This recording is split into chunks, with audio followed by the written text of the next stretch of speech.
हरे कृष्णा। तो आप सबका स्वागत है भक्ति शास्त्र की कक्षा के अंदर। तो हमारा जो चर्चा का विषय चल रहा है चौथा अध्याय, और आज हम 36 श्लोक पे से चर्चा करेंगे।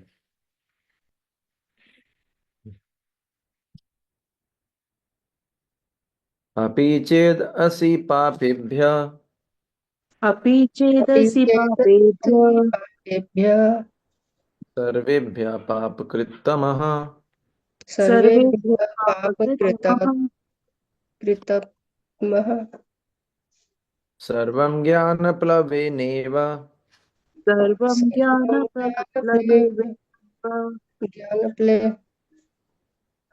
जिनं सन्तरिष्यसि। वृजिनं वृद्धिं सन्तरिष्यसि। सन्तरिष्यसि। हरे कृष्ण।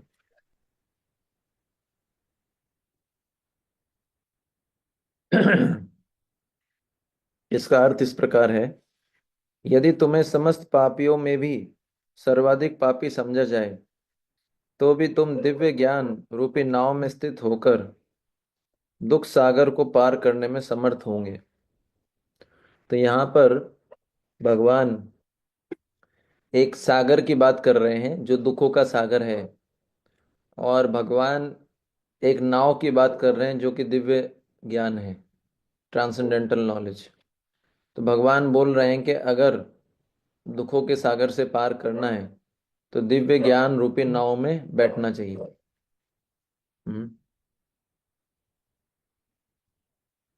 तो ये जो श्लोक है, इस श्लोक में भगवान पापों से सुरक्षा की दृष्टि से, पापों से कैसे सुरक्षा हो इस दृष्टि से ज्ञान के महात्म्य का वर्णन कर रहे हैं कि कैसे पाप से बच सकते हैं।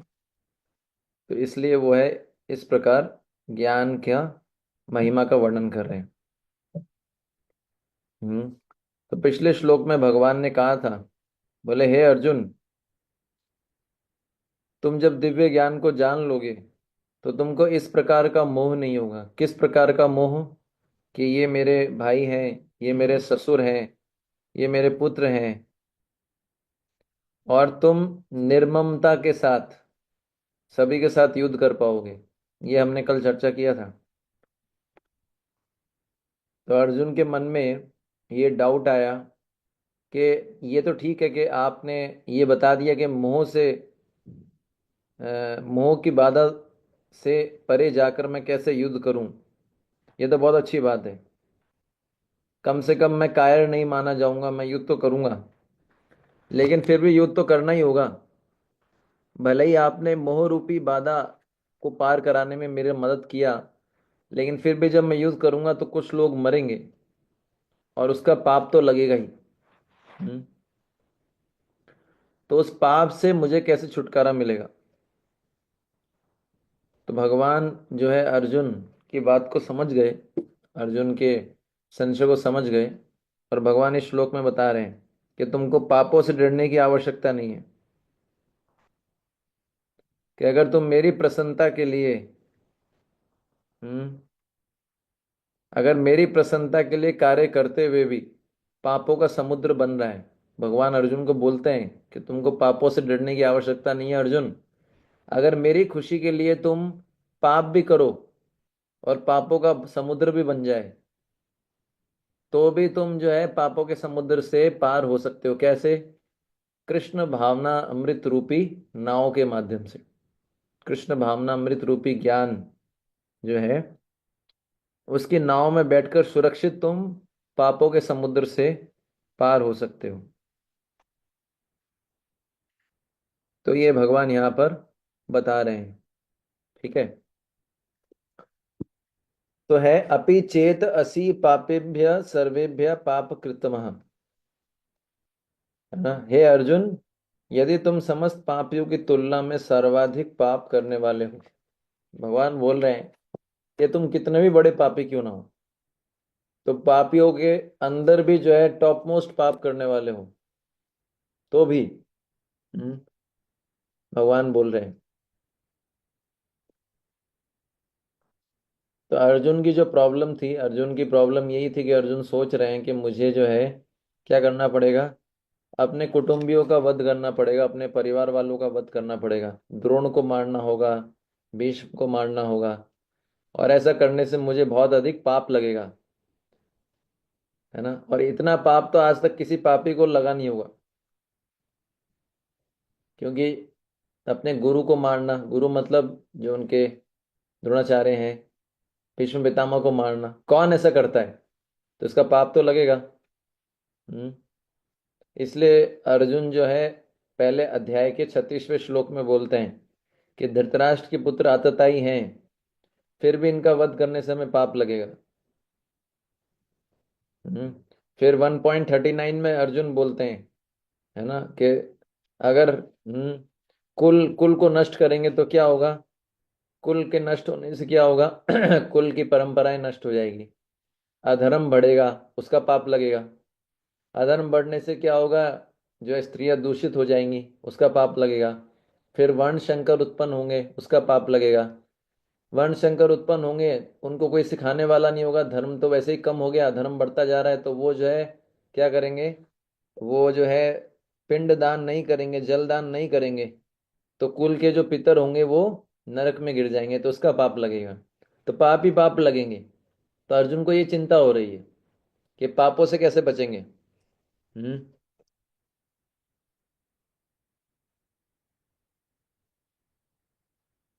तो इसलिए जो है ये अर्जुन का मेन टेंशन क्या है, पाप से कैसे बचे। अर्जुन का जो समस्या है वो ये है। तो भगवान यहाँ पर शब्द यूज कर रहे हैं, अपि चेत। अपि चेत, अपि शब्द के अनेक अर्थों में एक अर्थ होता है भी। अपि शब्द का अर्थ होता है भी, और चेत शब्द का अर्थ भी होता है यदि ऐसा माना जाए। अपि शब्द का अर्थ होता है भी, और चेत शब्द का अर्थ होता है यदि ऐसा माना जाए। तो अपि चेत, इन शब्दों का अर्थ क्या हुआ, यदि ऐसा भी माना जाए। भगवान बोल रहे हैं ऐसा नहीं है। अर्जुन, भगवान का भाव क्या है, हम्म कि वैसे तो तुम मेरी प्रसन्नता के लिए युद्ध करोगे, तो तुम पापी नहीं कहलाओगे, लेकिन ऐसा भी मान लिया जाए कि तुम सबसे बड़े पापी हो, तो भी, है ना, तो भी क्या है, तुम क्या करोगे, कृष्ण भावना अमृत रूपी नाव में बैठकर क्या करोगे, इस पाप के सागर को, पाप जो है पार कर सकते हो, ये भगवान बता रहे हैं।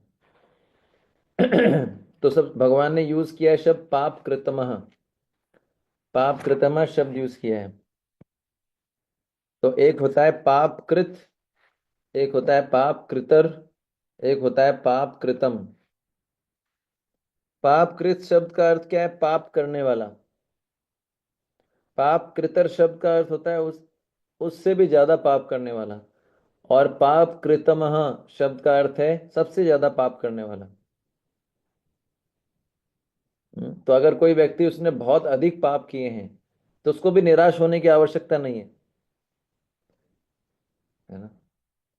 अभी चैतन्य महाप्रभु की लीला से हम ऐसी एक लीला सुनेंगे जिसको सुन के आपको आश्चर्यचकित हो जाएंगे आप, चैतन्य महाप्रभु कितने दयालु हैं, है ना। आप तो तो क्यों क्यों अगर किसी ने बहुत अधिक पाप किए तो भी उसको निराश होने की जरूरत नहीं है।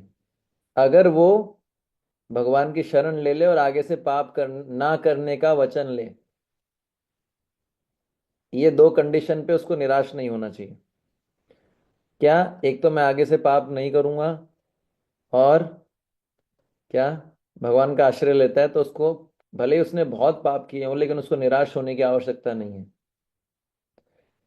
ऐसा क्यों है, इसको हम एक लीला के माध्यम से देखते हैं। हम्म, जगाई मदाई के बारे में आपने सुना है ना। तो जगाई मदाई के लिए हम सब ने सुनी, जगाई मदाई की लीला। जब जगाई मदाई ने कितने पाप किए ये आपने नहीं सुना होगा, है ना। तो इसके बारे में चैतन्य भागवत में वर्णन आता है। चैतन्य भागवत पढ़ा है आप लोगों ने, नहीं पढ़ा। चैतन्य भागवत वृंदावन दास ठाकुर जी ने लिखा है, बहुत सुंदर ग्रंथ है। चैतन्य भागवत के मध्य खंड के 14वें अध्याय में, अब वो लीला तो बहुत लंबी है कि चैतन्य महाप्रभु ने कैसे जगई मदाई का उद्धार किया। हम्म तो जब देवता लोग इस लीला को देख रहे थे, चैतन्य महाप्रभु ने जब जगाई मदाई का उद्धार किया, तो देवता लोग देख रहे थे आसमान से, इस लीला को देख रहे थे। तो देवता लोग जो है आपस में, बताए क्या चर्चा कर रहे थे। अब मान लीजिए कि भगवान स्वयं आके इतने बड़े पापियों का उद्धार करें, अब कितने बड़े पापी है वो हम देखेंगे। तो देवता लोग भी आश्चर्यचकित है। देवता लोग बोल रहे हैं, अरे चैतन्य चैतन्य देव के घर में इतनी करुणा है, कैसे महापापियों को उद्धार करते हैं। मतलब भगवान के घर में इतना करुणा है, भगवान इतने दयालु हैं, कैसे महापापियों को उद्धार कर रहे हैं। बोले ये लीला देखकर हमारे मन के अंदर ऐसा भरोसा आ गया है, हम्म कि हमारा बेड़ा जरूर पार हो जाएगा। देवता लोग ऐसा सोच रहे हैं। चैतन्य महाप्रभु जब जगाई मदाई का उद्धार करते हैं, ये देख के देवता लोगों को हौसला बढ़ता है कि हमारा भी कुछ हो सकता है। देवता लोगों के मन में ये भरोसा बढ़ जाता है। क्यों ऐसा देवता लोग सोच रहे हैं? हम्म तो जब उनका उद्धार किया था, उस समय यमराज जी ने चित्रगुप्त से पूछा। यमराज जी जानते हैं ना आप? यमराज जी ने चित्रगुप्त जी से पूछा कि इन दोनों पापियों ने क्या क्या पाप किए। हम्म अब आप अंदाज अब मैं बताता हूँ, अंदाजा लगाइए उन्होंने कितने पाप किए होंगे। तो चित्रगुप्त जी ने बताया, बोले इनके पाप कितने हैं, पहले उसका मैग्नीट्यूड देख लीजिए। कितने पाप है, उसका मैग्नीट्यूड होता है ना, मैग्नीट्यूड मतलब उसका क्वांटिटी,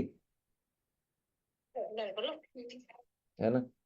कितना क्वांटिटी होता है ना, जैसे दूध लेते हैं 50 किलो, सब्जी लेते हैं, आटा, क्वांटिटी के हिसाब से लेते हैं ना। तो वो क्वांटिटी बताते हैं, हम्म कि 1 लाख मुनीम, कितने? 1 लाख मुनीम। मुनीम जानते हैं ना, लाला जी की दुकान पे मुनीम नहीं बैठते जो बही खाता भरते रहते हैं, नोट करते हैं एंट्री। एक कितने कितने मुनीम चाहिए? 1 लाख मुनीम, 1 लाख मुनीम, 1 लाख मुनीम। अगर अगर 1 महीने तक भी उनके पाप पढ़ें लगातार, ठीक है ना, फिर भी वो उनके पाप पढ़ के समाप्त नहीं कर पाएंगे। 1 लाख मुनीम 1 महीने के लिए जगाई मदाई के पाप पढ़ें लगातार, तो भी उनके पाप समाप्त नहीं होंगे। अब सोचिए 1 लाख मुनीम है कितने, और 24 घंटे इंटू 30 डेज, और वो हर क्षण पढ़ते जा रहे हैं, पढ़ते जा रहे हैं, रुक नहीं रहे।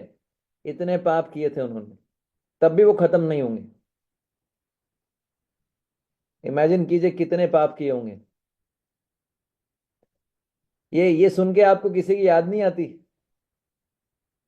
जगाई मदाई के बारे में सुन के किसी की याद आती है आपको? नहीं आती? अरे इतना जल्दी, इतना जल्दी कैसे भूल सकते हैं आप? हैं? किसी यमराज। हाँ, हाँ माता जी, किसी की याद आती है सब? यमराज जी, हरे अरे कृष्ण। यमराज तो अच्छे हैं, उनसे तो आपको भक्ति शास्त्री सीखने को मिलेगा। किसकी याद आती है? प्रभु जी, आपका सरकाजम जो है वो डिमोटिवेट कर देता है। एक्चुअली मुझे अवार्ड मिला है best demotivational speaker of the century, क्योंकि मोटिवेशनल तो बहुत सारे हैं। तो मैंने सोचा कि नेगेटिव फील्ड में अवार्ड लेते हैं, इस फील्ड में कोई काम नहीं कर रहा।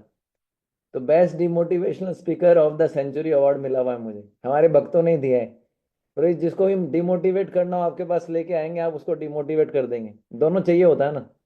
ये वाली सेवा कोई नहीं करता, सब मोटिवेट करने में लगे रहते हैं। तो किसी का घमंड ज्यादा हो जाए तो उसको कम करने के लिए क्या है कि मेरा ये सेवा मैंने ली है। माया देवी की यही तो सेवा है, माया देवी वाली सेवा कोई नहीं लेना चाहता। इसको सुन के आपको हमारी याद नहीं आती? हमारी सबकी, हम सबकी, हमारी कहानी भी तो ऐसी है। हम अपने आप को कैसे भूल सकते हैं इतना जल्दी? हर जगह तो हम अपने आप को याद रखते हैं, लेकिन जगाई मदाई का कैरेक्टर क्या हमारे से नहीं मिलता? थोड़ा थोड़ा तो मिलता ही है ना। तो इस तरीके से तो उन्होंने बताया कि यदि 1 लाख मुनीम 1 महीने तक पढ़े तो भी पढ़कर समाप्त नहीं कर पाएंगे, और यदि आप 1 लाख कानों से सुने तो ऐसे सुनने वाले योग्य व्यक्ति केवल आप ही होंगे। 1 लाख कानों से आप सुने, इतना इतना अधिक। हम्म। और बोले इतने पाप किए कि इनके पाप पढ़ पढ़ के, इनके जो यमराज जी के दूत थे वो पढ़ बोल बोल के इनको लिखाते थे, अरे इतने ये पाप किया, ये पाप किया। और जो मुनीम लोग होते थे बेचारे लिख लिख के उनका माथा गर्म हो जाता था, इतना लिखवाते थे कि इन्होंने ये पाप किया, इन्होंने ये पाप किया। हम्म। आप सोचिए कितना पाप किया होगा। है, और फिर ये भी बताया कि उनके पापों लिख लिख के भाई खातों का इतना ढेर हो गया कि एक पर्वत बन गया, एक पर्वत के समान जो है भाई खातों का ढेर बन गया। ठीक है ना। परंतु चैतन्य महाप्रभु ने क्या किया, क्षण भर में इन दोनों के पाप दूर कर दिए। चैतन्य महाप्रभु की जय। ये चैतन्य महाप्रभु हैं, क्षण भर के अंदर पर्वत के समान पाप उन्होंने जो है उनके ले लिए। तो ये चैतन्य महाप्रभु की कृपा, इसलिए बोला गया नमो महावदन्य है। तो हमारे लिए भी स्कोप है, बहुत स्कोप है। पर लेकिन कोई ये सोच के सोचेगा अरे अब तो चैतन्य महाप्रभु पाप ले लेंगे, अब दबा के पाप करेंगे, तो ये क्या हो जाएगा, ये नाम के बल पे पाप हो जाएगा। चैतन्य महाप्रभु है ना, जैसे वो होता है ना, जीसस जीसस हमारे पाप ले लेंगे, तो कन्फेशन बॉक्स में जाके वो अपने कन्फेस करते हैं, और फिर संडे से फिर, ऐसा नहीं। तो ये है, ये मैंने आपको बताया कि इतने पापी भी हो तो भी जो है वो अगर दृढ़ निश्चय करें आगे से, तो फिर पाप भगवान वचन देते हैं। ठीक है। फिर आगे बोलते हैं सर्वम ज्ञान प्लवेन एवं वृजिनम संतरिष्यसि, अर्थात उन समस्त पापों को तुम ज्ञान रूपी नौका के द्वारा पार कर जाओगे। हम्म। ज्ञान रूपी नौका, तो यहां पर फिर से हम ज्ञान शब्द की बात करते हैं। तो ज्ञान शब्द के अलग अलग जगह पे अलग अलग अर्थ बताए जाते हैं। कल मैंने बताया था ज्ञान शब्द का अर्थ क्या था, कृष्ण के शरण लेना। आज के संदर्भ में ज्ञान शब्द का अर्थ क्या है। हम्म। ये ज्ञान शब्द का अर्थ है कि हमको कृष्ण की प्रसन्नता के लिए ही कर्म करने चाहिए, क्योंकि भगवान क्या है, भोक्ताराम यज्ञ तपसाम सर्वलोका महेश्वरम सुहृदम सर्वभूतानाम ज्ञात्वा माम शांति मृच्छति। ये जान के कि भगवान ही समस्त यज्ञों के भोक्ता हैं, सारे तपस्याओं के भोक्ता हैं, सर्वलोक के महेश्वर हैं, और हमारे सबसे अच्छे सुहृद हैं, मित्र हैं। ये जानते हुए क्या करना चाहिए, कृष्ण की प्रसन्नता के लिए कार्य करना चाहिए। हाँ माता जी। सॉरी सॉरी प्रभु जी, इधर ज्ञान का अर्थ क्या होता है इस श्लोक में? भगवान की शरण लेना? नहीं, वो पिछले श्लोक में था। जी। यहाँ पर ज्ञान का अर्थ है ये ये जानना कि भगवान परम भोक्ता है, महेश्वर है ना, सुहृदय, ये जानते हुए भगवान की प्रसन्नता के लिए कर्म करना। जब भगवान ही सब कुछ है, भगवान ही नियंत्रक है, भगवान ही हमारे सबसे अच्छे मित्र हैं, तो फिर उन्हीं को प्रसन्न किया जाए, उन्हीं की प्रसन्नता के लिए काम किया जाए, इसको बोलते हैं ज्ञान। ओके प्रभु जी, थैंक यू प्रभु जी। ठीक है ना। तो ज्ञान का अर्थ क्या है, भगवान के विषय में 3 चीजों को जानना। पहला क्या है कि भगवान परम भोक्ता है। दूसरा क्या है, भगवान क्या है, भगवान क्या है, मेरे सुहृद हैं, परम नियंता है। पहला क्या है, भगवान परम भोक्ता है। दूसरा भगवान परम नियंता है, नियंत्रक है। तीसरा भगवान मेरे सुहृद हैं। ये तीनों को जानना। ठीक है ना। अब इसमें कुछ थोड़ा सा और डिटेल में समझें। अगर कोई व्यक्ति ऐसा है जो ये जानता है कि भगवान परम भोक्ता है और परम नियंता है, लेकिन ये नहीं जानता कि भगवान मेरे परम मित्र हैं या सुहृद मित्र हैं, तो उसमें प्रॉब्लम क्या आएगी, उसमें एक प्रॉब्लम आएगी, है ना। तो वो अज्ञानवश सोचता है हम्म वो अज्ञानवश ये तो सोचता है कि भगवान कृष्ण परम नियंता है, तो मेरे पापों को नष्ट तो कर सकते हैं, लेकिन करेंगे नहीं, क्योंकि मैंने कृष्ण की इच्छा के विरुद्ध बहुत सारे काम किए हैं। तो कृष्ण मेरे से बदला लेंगे, तो मेरी मदद नहीं करेंगे। तो वो ऐसा सोचता है। क्यों? क्योंकि उसको ये पता नहीं कि कृष्ण क्या है, सुहृद भी हैं। समझ में आया ना आपको? ये सुहृद वाला कोई नहीं जानता, तो सोचता है कि कृष्ण मेरे पापों को नष्ट कर सकते हैं, लेकिन करेंगे नहीं, क्योंकि मैंने कृष्ण के इंस्ट्रक्शंस के विरुद्ध में बहुत सारे काम किए हैं। अगर कोई ये समझ जाए कि कृष्ण मेरे सुहृद हैं, ठीक है ना, कृष्ण जो है मेरे सुहृद हैं, और परम बोल सकते हैं परम भोक्ता भी हैं, ठीक है ना, पर वो ये नहीं समझ पाता कि कृष्ण परम नियंता है। तो उसमें प्रॉब्लम क्या आएगी? वो ये जानता है कि कृष्ण मेरी मदद कर सकते हैं। वो जानता है कृष्ण मेरे मित्र हैं, परम सुहृद हैं, इसलिए मेरी मदद जरूर करेंगे। पर चूंकि कृष्ण परम नियंता नहीं है, इसलिए कृष्ण मेरे पापों को नष्ट नहीं कर सकते। समझ में आया? ये समझ में आया? मतलब प्रभु जी, इसका कहने का ये अर्थ होता है कि भगवान को इन तीनों रूपों में एक साथ ही समझना है। हाँ। अगर कोई सुहृद वाला नहीं समझेगा तो वो ये भगवान शक्तिशाली है ये जानेगा वो, लेकिन भगवान मेरी मदद क्यों करेंगे? मैंने तो कृष्ण की इच्छा के विरुद्ध इतने सारे काम किए, कृष्ण मेरे से थोड़ी प्रेम करते हैं। तो वो ये नहीं समझ पाएगा। और अगर कोई ये समझ जाएगा, ये नहीं समझेगा कि भगवान जो है परम नियंता है, तो वो ये जानता है कि भगवान मेरे मित्र हैं, मेरी मदद कर सकते हैं, लेकिन भगवान परम नियंता नहीं है, उसको पता ही नहीं। शायद भगवान हो सकता है मेरे पाप नष्ट नहीं कर पाए। तो ये समझ पा रहे हैं ना आप? इस तरीके से तो तीनों का पता होना चाहिए, परम नियंता, परम भोक्ता और सुहृद। इन तीनों को कोई समझ जाता है तो उसको शांति प्राप्त होती है। 5.29 श्लोक भगवत गीता। भुक्ताराम यज्ञ तपसाम सर्वलोका महेश्वरम सुहृदम सर्वभूतानाम ज्ञात्वा माम शांति मृच्छति। वैसे मेरे मन में आ रहा था कि वैसे अवार्ड तो डिमोटिवेशनल स्पीकर ऑफ सेंचुरी मुझे मिला है, लेकिन अगर हम पूरे युग की बात करें तो शायद मैंने पता नहीं, हमको श्याम नरसिंह प्रभु जब क्लास देते थे तो हमको ऐसा लगता था। श्याम नरसिंह प्रभु की क्लासेस भी बड़ी स्ट्रांग, पता नहीं अब यहाँ पर कैसी क्लासेस होती है, लेकिन हमको तो बहुत स्ट्रांग ऐसा लगता था कि भैया हम भक्ति से बहुत दूर हैं।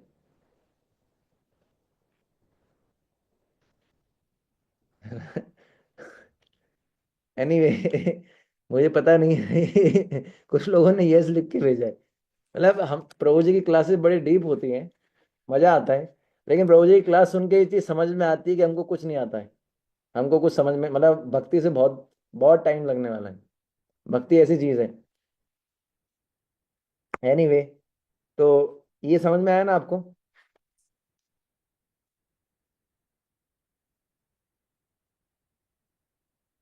तो प्रभुपाद जी लिखते हैं, इस श्लोक पे प्रभुपाद जी ने लेक्चर दिया था 12 जनवरी 1969 लॉस एंजलिस में। प्रभुपाद जी ने बोला हमारे पापपूर्ण जीवन का कारण क्या है? अज्ञान। हम जो पाप करते हैं उसका कारण क्या है? अज्ञान। हम्म प्रभुपाद जी उदाहरण दे के बताते हैं कि मैंने आग को छुआ और मेरा हाथ जल गया। ठीक है, मैंने आग को छुआ और मेरा हाथ जल गया, और कोई व्यक्ति कहता है अरे आपका हाथ जल गया, आप तो पापी हैं। हम्म कोई व्यक्ति बोले देखो आपका हाथ जल गया, आप तो पापी हैं इसलिए हाथ जल गया। तो प्रभुपाद जी बोलते हैं कि मेरे से ये जो मैंने आग को छुआ, अज्ञान के कारण छुआ। मुझे ज्ञान नहीं था कि आग जलाती है, और जैसे ही मैंने छुआ मेरा हाथ जल गया। और ये अज्ञान ही मेरे पाप का कारण है। व्यक्ति कोई भी गलत काम करता है, उसके पीछे क्या रूट रूट कॉज क्या होता है? अज्ञान। हर चीज क्या है? अज्ञान। अज्ञान से सारी प्रॉब्लम्स आती हैं। तमसो माँ ज्योतिर्गमय, है ना, इसलिए बोला गया है ज्ञान से, अज्ञान से ज्ञान की तरफ आओ। हम्म। तो पाप पूर्ण जीवन का अर्थ है अज्ञान पूर्ण जीवन। हम्म। तो इसलिए भगवान ने 34 नंबर श्लोक में जब हमने चर्चा किया था, परिप्रश्नेण सेवया उपदेक्ष्यन्ति ते ज्ञानम, तो भगवान ने बोला था ज्ञान को प्राप्त करो, अज्ञानी मत बने रहो। किसकी कैसे मिलेगा ज्ञान? गुरु के पास जाओ। गुरु की सेवा करो, फिर आपको ज्ञान मिलेगा। ठीक है ना। प्रभुपाद जी बोलते हैं, हम उस लेक्चर में इतना स्ट्रांगली बोलते हैं, प्रभुपाद जी बोले हम आपको बुला रहे हैं, आओ हमारे पास, सिखाएंगे हम आपको भक्ति, माला करना सिखाएंगे, प्रसाद भी खिलाएंगे। आप आते ही नहीं, और आप जो है दुखी रहना चाहते हैं, उसमें हम आपकी क्या मदद कर सकते हैं बताइए। हम तो आपको बुला रहे हैं कि आप आइए हमारे मंदिर में, बताइए।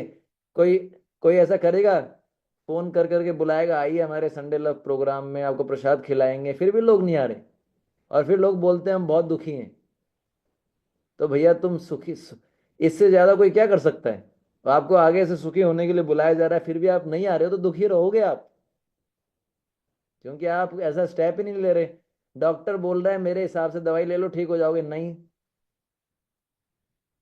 तो फिर कैसे सुखी हो सकता है। ना आप चैंटिंग करना चाहते हो, ना आप संडे प्रोग्राम में आना चाहते हो, ना आप भक्तों का दर्शन, भगवान का दर्शन करना चाहते हो, तो आप कैसे सुखी होगे।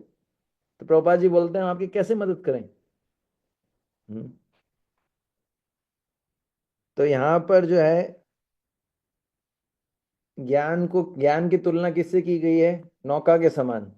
ऐसी नौका जो कभी टूटती फूटती नहीं है, ना उसमें कोई छेद होता है। तो यहाँ पर एक शब्द यूज किया है, ज्ञान प्लव। ज्ञान प्लव, है ना, शब्द क्या है, ज्ञान प्लव। आया ना, ज्ञान प्लव।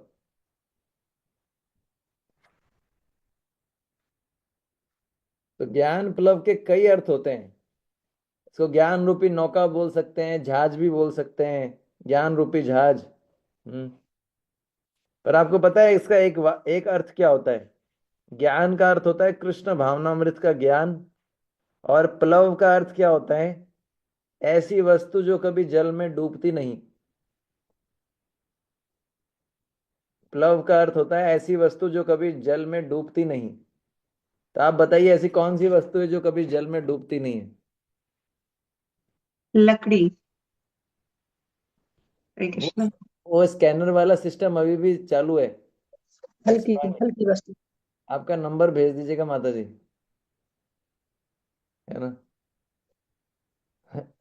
और ऐसी कौन सी वस्तु है जो उसमें डूबती नहीं। लकड़ी, ठीक है लकड़ी बोल सकते हैं, लेकिन और स्पेसिफिकली बात करें तो। हल्की हल्की वस्तु प्रभु जी। तिनका। जिनका। हम्म। पर पॉइंट ये है कि आप लकड़ी की बात करते हैं, तिनके पे आप चढ़ के सागर को पार कर सकते हैं। यहाँ पे भक्ति। बताया ज्ञान रूपी प्लव को आप यूज करके इस संसागर से पार कर सकते हैं, तो पर तिनके के थ्रू आप थोड़ी पार कर सकते हैं। लकड़ी में भी आपको ऐसा ऐसा चाहिए जो आपको सागर पार करवा दे। तो प्लव का अर्थ होता है, लाइफ जैकेट को बोलते हैं प्लव। लाइफ जैकेट जो होता है ना, उसको प्लव बोला जाता है। इंग्लिश में क्या बोलते हैं, लाइफ जैकेट बोलते हैं ना उसको, जो समुद्र में नहीं देते आपको, है ना। लाइफ बेल्ट बोलते हैं उसको, लगाने के बाद व्यक्ति डूबता नहीं है।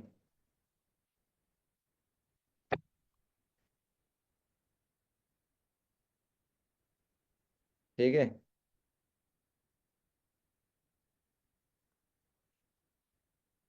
इसको बोलते हैं ज्ञान प्लव।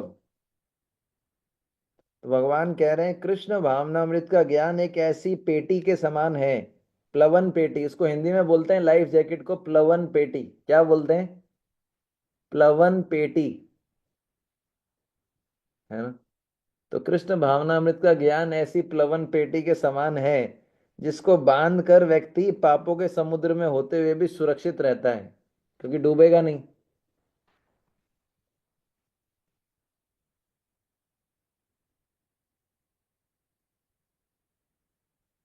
अब प्रश्न उठता है कि प्रभु जी डूबेगा तो नहीं। आप जगन्नाथपुरी गए ना, समुद्र देखा है आपने, कितना विशाल समुद्र है।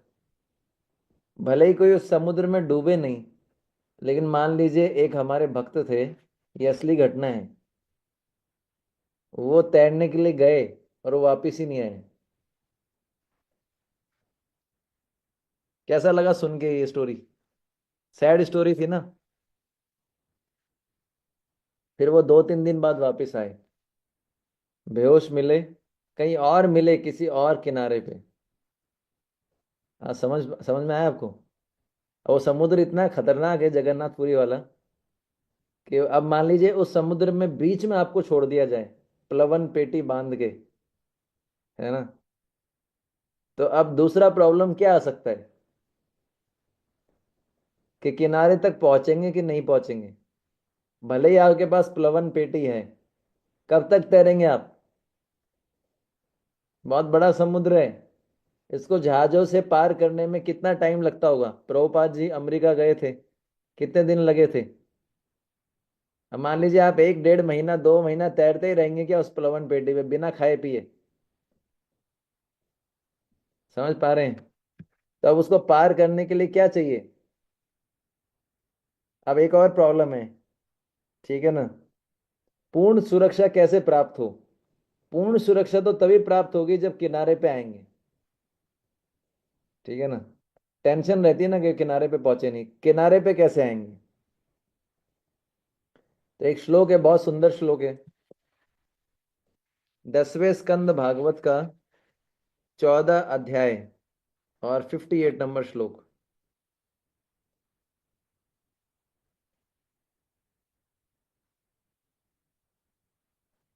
ब्रह्मा जी की प्रार्थना है, भगवान से कर रहे हैं। समाश्रिता ये पद पल्लव प्लवम महत्पदम पुण्येशो मुरारे भवाम्बुदेर्वत्स पदम परम पदम पदम पदम यत् विपदाम न तेषाम। तो ये कॉमन श्लोक है, आपको इसका अर्थ पता लग गया होगा। क्या बताया गया है? ब्रह्मा जी भगवान कृष्ण की स्तुति करते हैं, बोले जिस समय भक्तगण आपके चरणों का आश्रय लेते हैं, उस समय संसार का समुद्र है उनके लिए क्या हो जाता है? बछड़े का जो खुर होता है, बछड़े का खुर देखा है ना आपने? बछड़े का खुर छोटा होता है, उसमें जो गड्ढा होता है उसके समान ये संसार समुद्र छोटा हो जाता है। हम्म।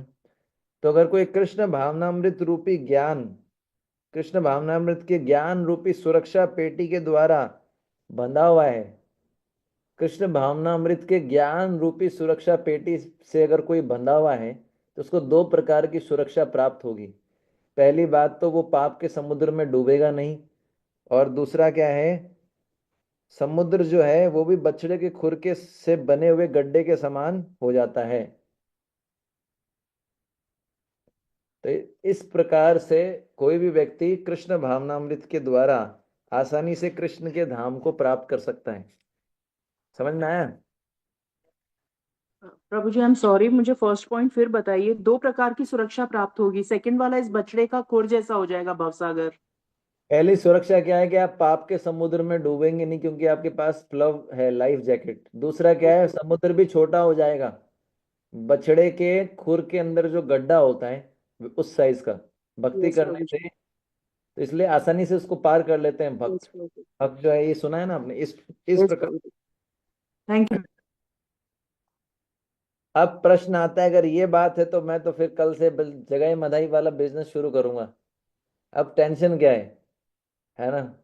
भाई कलयुग में भी, भाई आज के युग में भी कोई जगह मदाई होना चाहिए ना, कोई तो फेमस होना चाहिए जिसका नाम आए आगे के चैतन्य भागवत में। लेकिन ये हम सोचते हैं, अरे हम तो भक्ति कर रहे हैं, है ना। चलो बढ़िया है, अब तो कुछ भी करेंगे कोई दिक्कत नहीं। भगवान कृष्ण की कृपा से बछड़े के समान, बछड़े के खुर के में गड्ढे के समान हमारा समुद्र हो जाएगा। तो जो करना है करो, टेंशन मत करो, नाम लेंगे सारे अपराध खत्म हो जाएंगे। नहीं, अगर जानबूझ के पाप किया तो वो क्या बन जाता है? नाम अपराध। नाम के बल पे पाप करने से क्या होता है? डबल मार पड़ती है, डबल मार पड़ती है। किसी को नियम पता है फिर नियम पालन नहीं करता, देखा होगा ना आपने। ट्रैफिक पुलिस में अगर कोई हेलमेट नहीं लगाता, किसी को ऑलरेडी पता है नियम पालन करना चाहिए, फिर भी वो नियम तोड़ रहा है, तो क्या है? डबल बार, डबल उसको मार पड़ती है, डबल पनिशमेंट। तो जगाई मदाई ने ना दोबारा पाप नहीं किए। चैतन्य भागवत के मध्य खंड के 13वें अध्याय में आता है। हम्म। जब उनका उद्धार हुआ तो वे चैतन्य महाप्रभु नित्यानंद प्रभु की स्तुति करने लगे। चैतन्य महाप्रभु ने उनको एक कंडीशन बोली, बोले अब आगे से कोई पाप मत करना। तो उन्होंने बोला ठीक है महाप्रभु, हम आगे से कोई पाप नहीं करेंगे। हम्म। चैतन्य महाप्रभु ने बोला अगर तुम आगे से पाप नहीं करोगे तो तुम्हारे जितने भी पाप हैं उन सबका भार मैं अपने ऊपर लेता हूं। अब कितने पाप किए थे मैंने बता दिया आपको, वो सारा भार चैतन्य महाप्रभु ने अपने ऊपर ले लिया। समझ गए आप? दीक्षा में भी तो यही होता है ना। गुरुजी क्या बोलते हैं कि आगे से ये 4 नियम पालन करूंगा, 16 माला करूंगा, कोई पाप नहीं करूंगा, तो गुरुजी ले लेते हैं। लेकिन फिर जो है अगर पाप करते हैं तो क्या होगा? दंड मिलेगा, गुरु अवज्ञा होगी। ठीक है ना? और उसके बाद जगाई मदाई बिल्कुल बदल गए। दीक्षा के बाद यही होना चाहिए। जब किसी व्यक्ति का दीक्षा हो जाता है, पता कैसा परिवर्तन आया जगाई मदाई में। जो एकदम डाकू थे, खतरनाक व्यक्तित्व थे, वो क्या हो गए चैतन्य महाप्रभु की कृपा प्राप्त करके, है ना? ऐसा बताते हैं कि उषा काल वो धर्मात्मा बन गए। धर्मात्मा के रूप में रहते थे नवद्वीप में। और प्रतिदिन निर्जन स्थान पर बैठ के कितना नाम जप करते थे? 2 लाख। प्रतिदिन 2 लाख नाम जप, इसका मतलब होता है 128 राउंड्स डेली। ठीक है ना? और अपने आप को धिक्कारते रहते थे। हर क्षण अपने आप को धिक्कारते थे और कृष्ण कृष्ण बोलते हुए रोते रहते थे। ठीक है? और जब उनको याद आता था कि पहले हमने इतने पाप कर्म किए हैं, तो बार बार बेहोश होकर पृथ्वी पे गिर जाते थे। मेरे से इतना गलती कैसे हो गया, उनको इतना गिल्ट होता था। और उनको भोजन की चिंता ही नहीं रहती थी। उनको भोजन की चिंता ही नहीं रहती थी। कृष्ण प्रेम में इतना मग्न रहते थे। हम्म। तो इस कारण से दोबारा अनुचित कार्य करने में उनकी इच्छा ही नहीं होती थी। ये परिवर्तन होना चाहिए आइडियली दीक्षा के बाद। दीक्षा लेने के बाद ये बन जाना चाहिए व्यक्ति। इतना परिवर्तन आ जाना चाहिए, है ना? एक भक्त से मैं आज बात कर रहा था, वो बता रहे थे प्रभु जी दीक्षा हो गई। मैंने बोला आपके पंख लग गए होंगे दीक्षा हो गई तो, है ना? पंख लग गए होंगे, आपको ऐसा लग रहा होगा कि मैं वैकुंठ जाने वाला हूँ। बोले ऐसा कुछ नहीं लग रहा। हाँ, तो मैंने कहा ऐसा कुछ नहीं होता। मतलब लोगों को लगता है ना दीक्षा हो जाएगी उसके बाद, दीक्षा उसके बाद हमारा जो है बस हमको भगवत धाम जाने का टिकट मिल गया। नहीं, दीक्षा होते समय हम कितना सीरियस है, दीक्षा होने के बाद हमारा आध्यात्मिक जीवन शुरू होता है। और उसके बाद भी अगर पाप करते रहेंगे, ये सब गड़बड़ करते रहेंगे, तो कुछ नहीं होने वाला। दीक्षा तो शुरुआत है। समझ पा रहे हैं ना? जगह मदय में कितना परिवर्तन आया। चैतन्य महाप्रभु ने बोला दोबारा पाप नहीं करना है। और यहाँ ऐसी स्थिति है कि आप देखते हैं ऐसे कई भक्त हैं जो दीक्षित होने के बाद भी नियम तोड़ते हैं। 4 नियम की बात कर रहा हूँ, 16 माला नहीं करते। ये बड़ा दुखदाई है पर ये सत्य बात है। आप समझ पा रहे हैं? आप लोग तो सीरियस है, मैं आपकी बात नहीं कर रहा, पर मैं बता रहा हूँ जो इन जनरल कई कई जगह ये प्रॉब्लम्स हैं। इसलिए तो देखिए आप, इतने दीक्षा गुरु हैं हमारे, उनकी तबीयत क्यों खराब रहती है? नियम पालन नहीं करते भक्त लोग। ठीक है? तो यहाँ पर भगवान शब्द यूज कर रहे हैं व्रजिन। व्रजिन शब्द का क्या है? व्रजिन शब्द का प्रयोग, व्रजिन शब्द का अर्थ होता है पाप, और व्रजिन शब्द का अर्थ होता है कष्ट। अगर इन दोनों शब्दों को मिला दिया जाए, दोनों अर्थों को, तो इसका अर्थ बनता है पापों के कारण कष्ट।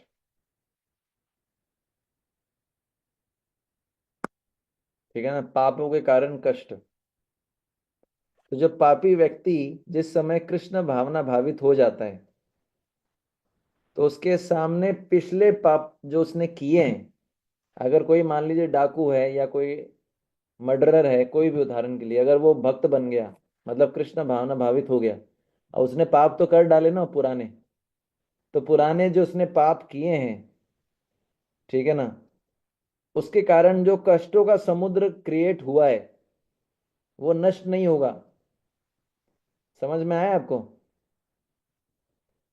उस समुद्र को वो नष्ट नहीं कर सकता, लेकिन कृष्ण भावनामृत के जहाज के द्वारा वो पार कर सकता है।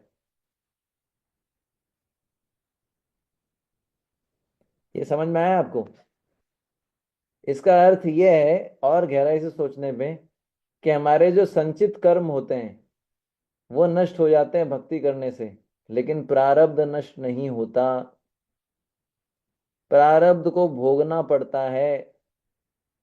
संचित कर्म वो कर्म होते हैं जो हमारा नेट डिपॉजिट है हमारे अकाउंट में, वो सारे नष्ट हो जाते हैं, लेकिन अभी जो हम भोग रहे हैं उसको भक्ति नष्ट नहीं करता। उसको उसको सहन करने की शक्ति मिल जाती है। जैसे जो पापी व्यक्ति है वो कष्टों का उसने किसी ने मर्डर किया है ना, तो अब वो कष्टों का उसने पाप किए, वो कष्ट तो उसको मिलेंगे, पर उन कष्टों को वो आसानी से पार कर लेगा। कैसे? कष्टों के सागर को जहाज के द्वारा, ऐसे सागर को क्रॉस करने जाएंगे। सागर को ऐसे क्रॉस करना आसान है क्या तैर के? लेकिन जहाज के द्वारा बड़ी आसानी से पार हो जाता है।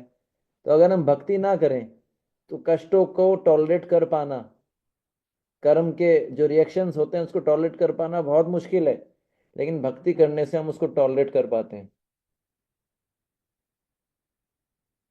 तो प्रारब्ध कर्मों को तो भोगना ही पड़ता है, संचित कर्मों को नष्ट कर दिया जाता है भक्ति के द्वारा। हम्म इसलिए भगवान बोलते हैं गीता में आखिरी अध्याय के 58वें श्लोक में, हे अर्जुन, यदि तुम कृष्ण भावना भावित होगे तो मेरी कृपा से तुम जीवन की सारी कठिनाइयों को पार कर जाओगे। परंतु यदि तुम अहंकार के कारण मेरी बात नहीं सुनोगे तो तुम नष्ट हो जाओगे। ये भगवान बोल रहे हैं 18.58 में। अगर तुम मेरी बात नहीं सुनोगे तो तुम नष्ट हो जाओगे अहंकार के कारण। अगर मेरी बात नहीं सुनी तो अहंकार के कारण क्या? नष्ट हो जाओगे, है ना। और मेरी अगर कृष्ण भावना भावित होगे तो मेरी कृपा से जीवन की सारी कठिनाइयों को पार कर पाओगे।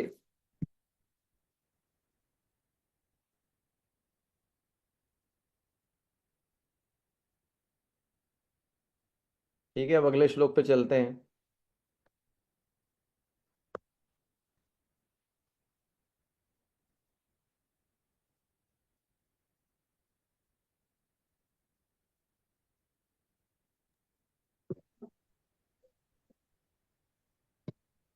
यथेदांसि समिदो अग्निर यथेधांसि समिद्धो अग्निर अग्निर्भस्म सात् करो भस्मसात् कुरुते अर्जुन। भस्मसात् भस्मसात् कुरुते कुरुते अर्जुन अर्जुन। अर्जुन ज्ञानाग्नि सर्वकर्माणि ज्ञान ज्ञानाग्निः अग्नि सर्वकर्माणि सर्वकर्माणि भस्मसात् कुरुते तथा। भस्मसात् भस्मसात् कुरुते कुरुते तथा। तथा।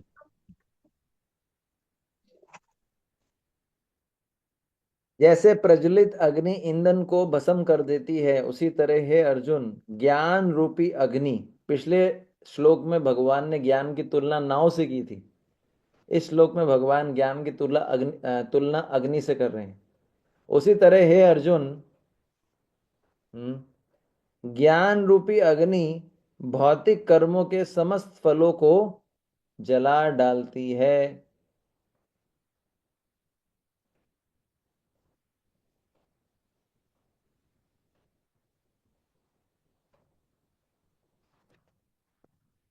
ठीक है।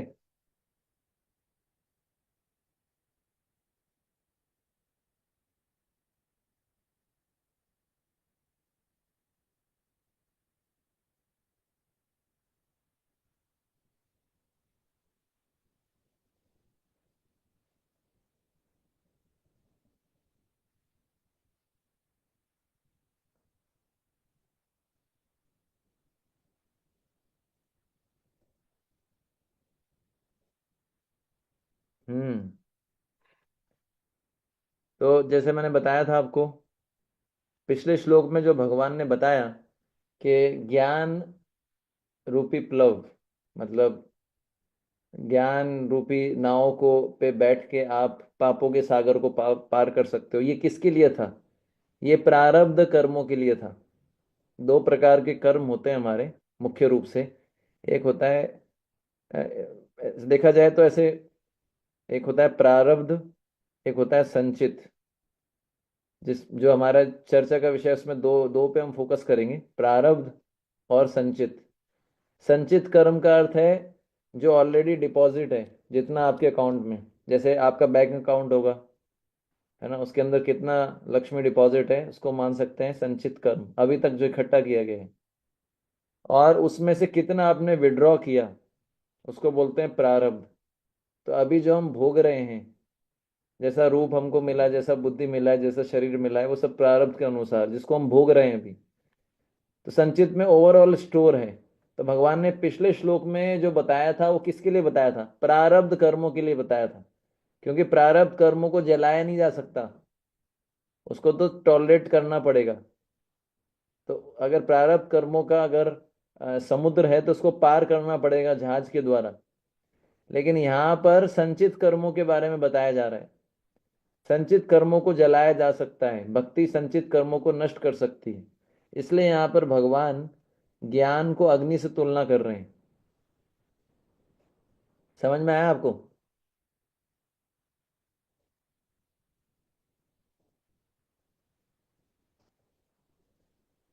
पिछले श्लोक में भगवान ने ज्ञान की तुलना नाव से की थी। इस श्लोक में भगवान ज्ञान की तुलना अग्नि से कर रहे हैं, क्योंकि अग्नि का काम होता है जलाना, नष्ट करना। संचित कर्मों को नष्ट किया जा सकता है, प्रारब्ध कर्मों को नष्ट नहीं किया जा सकता सामान्यतया।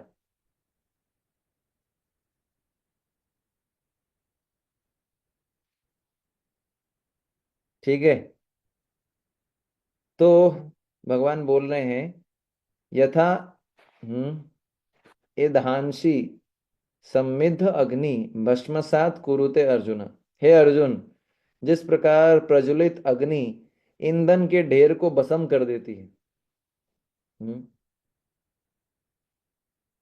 तो प्रज्वलित अग्नि की बात की जा रही है, प्रज्वलित अग्नि। हम्म। तो दो अग्नि भी अलग अलग तरह की होती है। एक तो जो है किसी ने छोटी सी अग्नि लगाई, ठीक है ना, मान लीजिए, लकड़ी का या जो है कोयले का बहुत बड़ा ढेर हो। लकड़ी का या कोयले का बहुत बड़ा ढेर हो, देखा है ना आपने? मान लीजिए बड़ी बड़ी लकड़ियां होती है, उसका ढेर हो, उसमें आप लाइटर जलाएंगे तो उसे जल जाएगा क्या वो? लाइटर लेके उसको जलाएंगे, जल जल जाएगा वो? लकड़ी का ढेर है, बहुत सारी लकड़ियों का ढेर है, उसको आपको जलाना है, तो आप लाइटर लेके उसके पास खड़े होगे, जल जाएगा वो? क्या लगता है आपको? है? नहीं जलेगा। ट्राई करके देखिए। तो क्या करना पड़ता है, उसके अंदर आप पेट्रोल डालोगे या केरोसिन डालोगे, फिर उसमें आग लगाओगे तो जल्दी जलेगा, राइट? ऐसे ही जो है भगवान यहाँ पर प्रज्वलित अग्नि की बात कर रहे हैं। सामान्य अग्नि नहीं, छोटी अग्नि नहीं, छोटी चिंगारी की बात नहीं कर रहे। क्या कर रहे हैं? अच्छे प्रकार से जलने वाली, मतलब अग्नि जो है वो प्रज्वलित हो। समझ गए आप? छोटी सी अग्नि की बात नहीं कर रहे, प्रज्वलित बड़े स्तर की अग्नि की बात कर रहे हैं। ठीक है ना? तो अगर कोई छोटी अग्नि हो और उससे अगर कोई लकड़ी के ढेर को जलाने का प्रयास करे तो वो अग्नि बुझ जाएगी, वो लकड़ी का ढेर नहीं जलेगा। पर अगर प्रज्वलित अग्नि हो तो क्या होगा? पूरे के पूरे ढेर को वो जला के नष्ट कर देगी अग्नि। ठीक है ना? इसको बोला गया प्रज्वलित अग्नि। तो ज्ञान को भगवान क्या बोल रहे हैं? प्रज्वलित अग्नि। वो क्या करती है? हमारे भौतिक कर्मों के समस्त फलों को जला डालती है।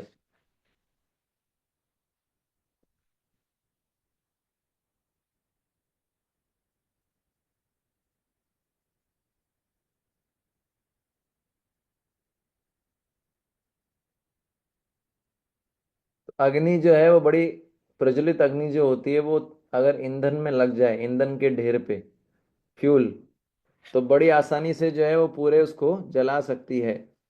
तो जलाने में टाइम नहीं लगता।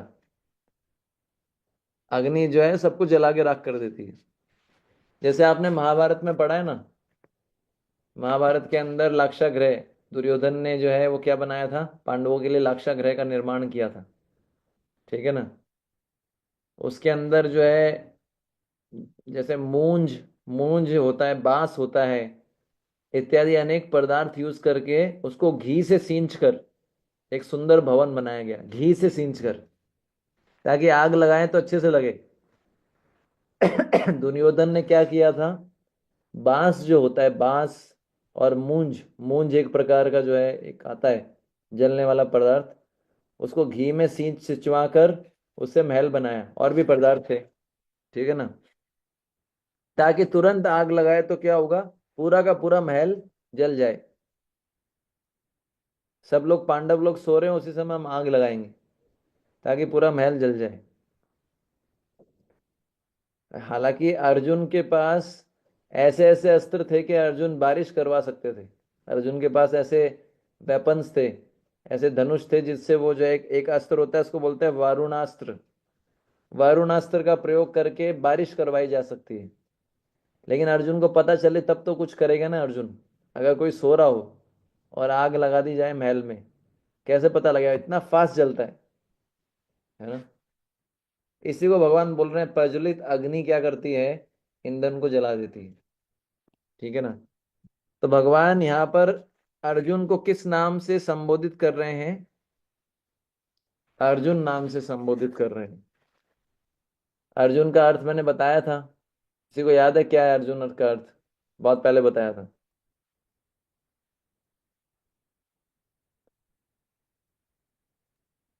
सरल बताया था प्रभु जी। हाँ, अर्जुन का एक और अर्थ सुनिए। अर्जुन का एक अर्थ होता है जो सरल है, सीधा है, मतलब टेढ़ा नहीं। दूसरा अर्जुन का अर्थ होता है ऐसी वस्तु जो सफेद हो।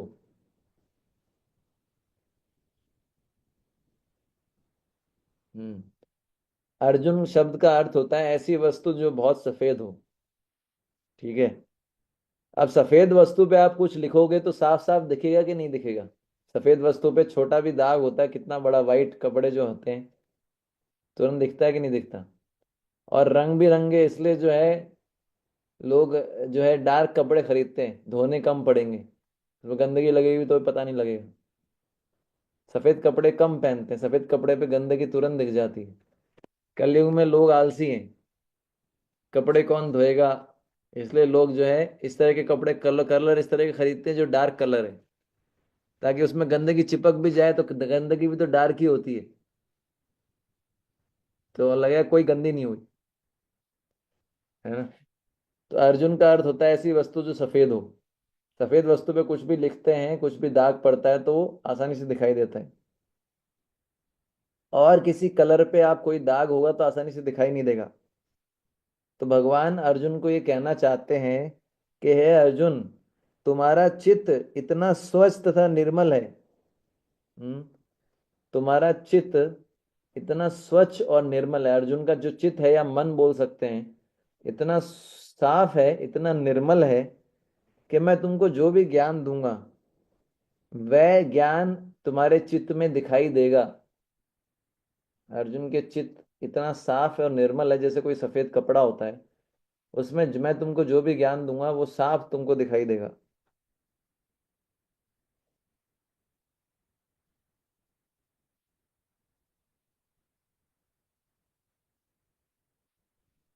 तो इसका अर्थ क्या है कि एज इट इज, जो भगवान ज्ञान देंगे अर्जुन को, वो उनके मन में स्थापित हो जाएगा, साफ साफ वो देख पाएंगे। अभी हमारी स्थिति क्या है, हमारा जो चित्त है वो साफ सुथरा नहीं है। वो क्या है, सफेद कपड़े के समान नहीं है, रंग बिरंगे कपड़े के समान है, उसमें इतनी गंदगी है। इसलिए क्या है चेतो दर्पण मार्जनम है। इसलिए हम अपना स्वरूप नहीं देख पाते। जीवेर स्वरूप होए कृष्ण नित्य दास, बड़ा आसान है। जिस व्यक्ति का चित्त निर्मल है वो आसानी से समझ सकता है कि मैं कृष्ण का दास हूं, मेरा काम है उनकी सेवा करना।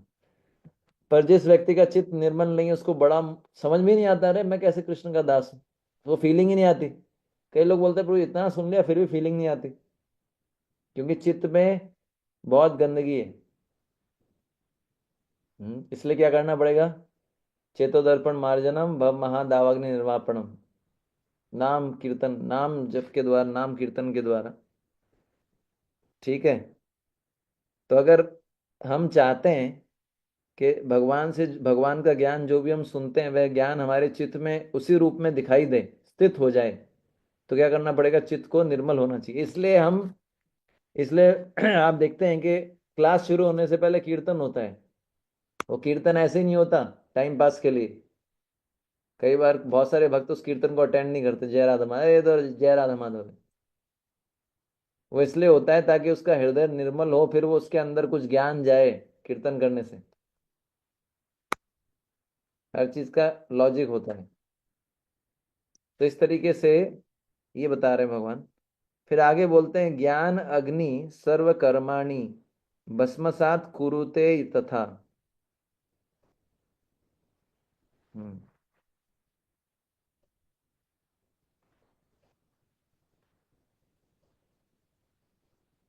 ज्ञान की अग्नि समस्त कर्मों को भस्म कर देती है।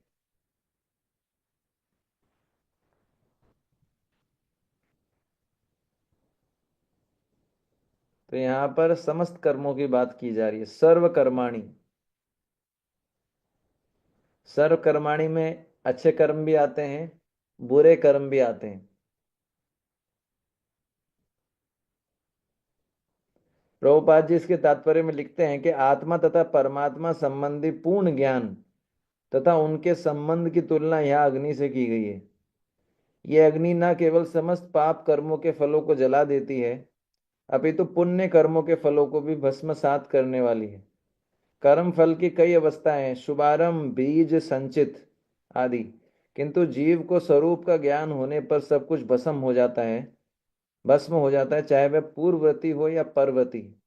वेदों, बृहदारण्यक उपनिषद में कहा गया है, उबे उहे वेश एते तरत्यमृत साध साधुनी, अर्थात मनुष्य पाप तथा पुण्य दोनों ही प्रकार के कर्म फलों से मुक्त हो जाता है ना। ये प्रभुपाद जी ने अपने तात्पर्य में लिखा है। तो एक यहाँ पर भगवान सर्वकर्माणी का प्रयोग कर रहे हैं।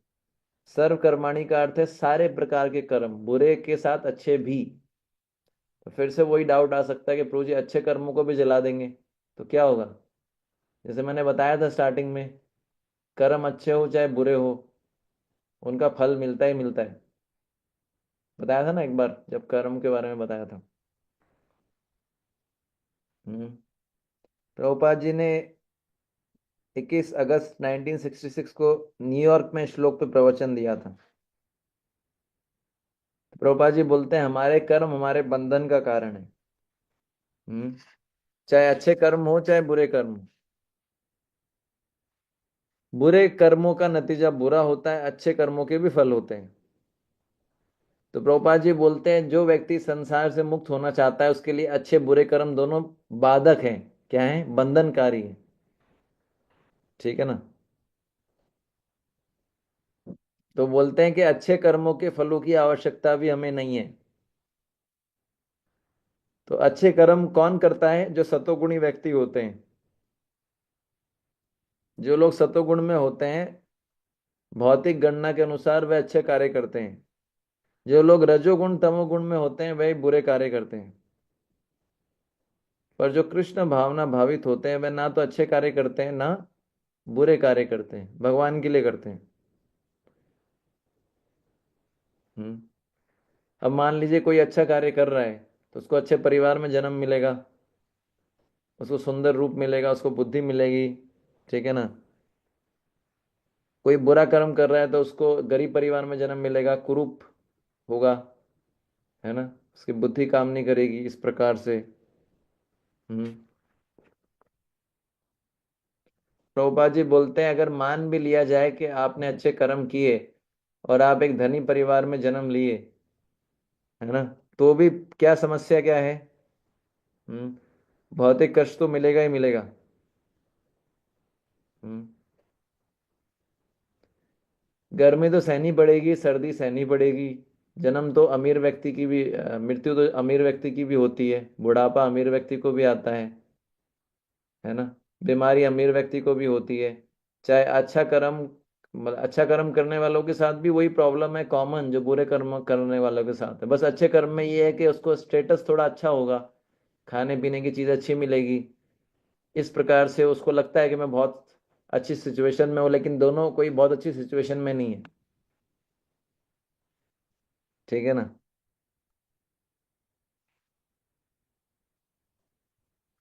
तो भगवान बोल रहे हैं ज्ञान की अग्नि समस्त कर्मों को भस्म कर देती है।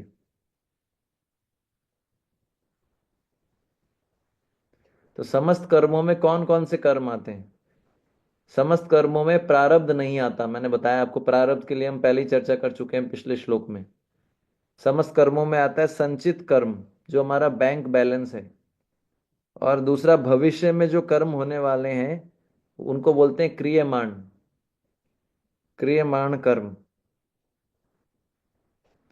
अब शास्त्रों में बड़ा अनोखा चीज बताया गया है। शास्त्रों में बताया गया है अगर हमने कोई भी कर्म किया है, चाहे करोड़ों कल्प पहले भी कोई कार्य किया है, वो बिना फल दिए नष्ट नहीं हो सकता। हमने कोई भी कर्म किया है, भले ही करोड़ों कल्पों पहले किया हो, वो बिना फल दिए नष्ट नहीं हो सकता। ये शास्त्र का वचन है। पर भगवान कृष्ण क्या करते हैं, अपने भक्तों के लिए ऐसे कर्मों के फलों को, ऐसे समस्त कर्मों को जला देते हैं। तो ऐसे देखा जाए तो हमारे, आप सोचिए कितने कर्मों का भंडार, संचित भंडार कितना है, इनफाइनाइट। ठीक है ना। तो अगर इस भंडार को ईंधन मान लिया जाए और ज्ञान की अग्नि को प्रज्वलित किया जाए तो क्या होगा?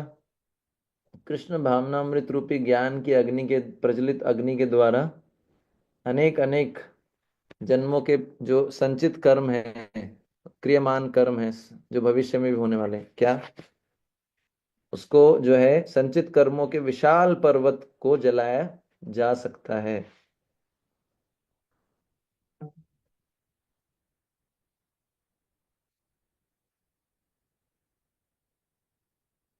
अब इसका उदाहरण आता है पद्म पुराण के उत्तर उत्तरखंड में। हम्म, आप जानते हैं कि सत्यभामा जी के बारे में जानते हैं, भगवान कृष्ण की जो वाइफ है सत्यभामा जी, उनकी जो पत्नी है। तो इनका, ये पिछले जन्म में एक स्त्री थी जिनका नाम था गुणवती। और इन्होंने जीवन भर भगवान कृष्ण को प्रसन्न करने के लिए एकादशी और कार्तिक, इन दो व्रतों का पालन किया। जीवन भर इन्होंने दो व्रतों का पालन किया, एकादशी और कार्तिक। ठीक है। तो एक बार ये कार्तिक व्रत का पालन कर रही थी। ठीक है ना, वृद्ध वृद्ध हो चुकी थी कार्तिक व्रत का पालन करके। उनके सारे अंग दुर्बल हो गए थे और उनको बुखार भी था, है ना। फिर भी वो नियम पालन करने में इतनी कट्टर थी कि वो गंगा में स्नान करने के लिए जा रही थी। और गंगा का पानी बहुत ठंडा था, है ना। और उन्होंने क्या किया, उस जल के भीतर जैसे ही पैर रखा और उनको एकदम ऐसा लगा कि तो इतना ठंडा पानी है, वो टॉलरेट नहीं कर पाएंगी। हम्म। और उनका शरीर छूट गया।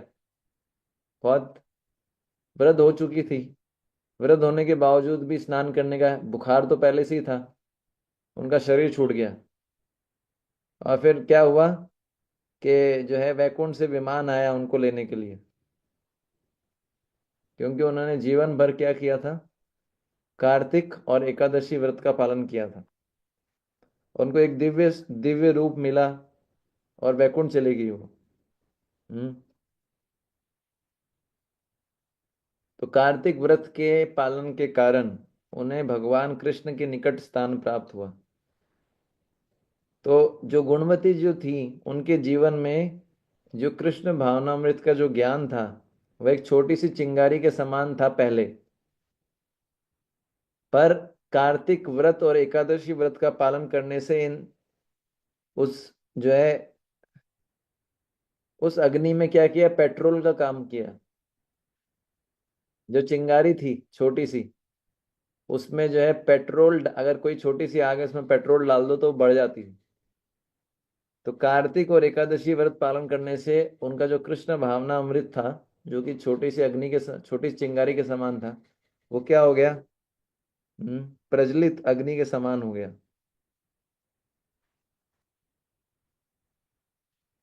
तो गुणवती जी के जो गुणवती जो थी, उनकी चेतना में कृष्ण भावनामृत का जो ज्ञान था वो पहले छोटी सी चिंगारी के समान था। जब उन्होंने एकादशी और कार्तिक व्रत का पालन किया, उससे क्या हो गया, ये जो चिंगारी थी ये जो है बड़ी प्रज्वलित अग्नि बन गई। हम्म और उनके असंख्य जन्मों के जो कर्म रूपी ईंधन था, उसका जो विशाल पर्वत था, उसको इस अग्नि ने जला के राख कर दिया। ठीक है, तो ये पहला उदाहरण। दूसरा उदाहरण क्या है, श्रीमद् भागवतम के छठे स्कंद के अध्याय 1 और अध्याय 2 में अजामिल की स्टोरी आती है। अजामिल के बारे में सब जानते हैं, है ना। अजामिल के बारे में सुन के आपको किसी की याद नहीं आती? आ रही है ना याद? कितने कितने खुश होते हैं जब हम अपनी अपनी याद करते हैं तो, है ना? क्या अचीवमेंट है हम। प्रभु जी हम भक्त तो नहीं बन पाए, लेकिन अजामिल तो बन के दिखाएं, कहीं तो अवार्ड मिले। कहीं ना कहीं तो अवार्ड मिलना चाहिए प्रभु जी, ऊपर से मिले चाहे नीचे से मिले, कहीं तो टॉप करें, है ना। वैसे एक कैटेगरी रखनी चाहिए थी डिवोटीज में। तो best Ajamil of the year award goes to her grace माता जी। Ajamil of the year 2025 awards nomination. और ये नॉमिनेशन अगर भक्तों को फाइल करने का मौका मिले तो सब एक दूसरे का नाम डालेंगे, प्रभु जी हमारे हिसाब से बेस्ट अजामिल है ना, बेस्ट अजामिल अवार्ड। ठीक है, तो अजामिल जो था उसने अपने पुत्र का नाम क्या रखा था, नारायण। और उसको अपने पुत्र से बड़ा स्नेह था, इसलिए नारायण नारायण करता रहता था। आपको पता है पूरा स्टोरी, कि मृत्यु के समय जो है उसने जो है यमदूत लेने के लिए आए, और यमदूतों को देखकर बहुत व्याकुल हो गया और बड़े ऊंचे स्वर में बोला नारायण।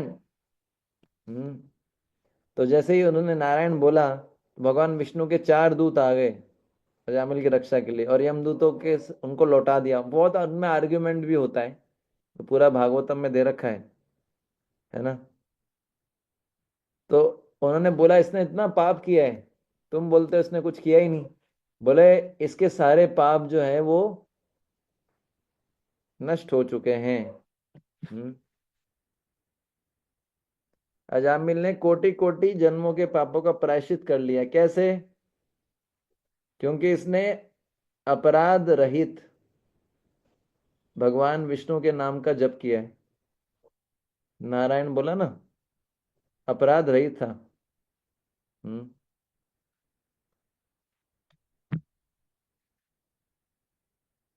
अजामिल के जीवन में जो कृष्ण भावनामृत ज्ञान की जो छोटी सी चिंगारी थी, जो उसके पापों के नीचे दबी पड़ी थी, जो बुझने वाली थी, उसको जो है ये भगवान नारायण के अपराध रहित नाम ने क्या बना दिया, प्रज्वलित अग्नि बनवा दिया।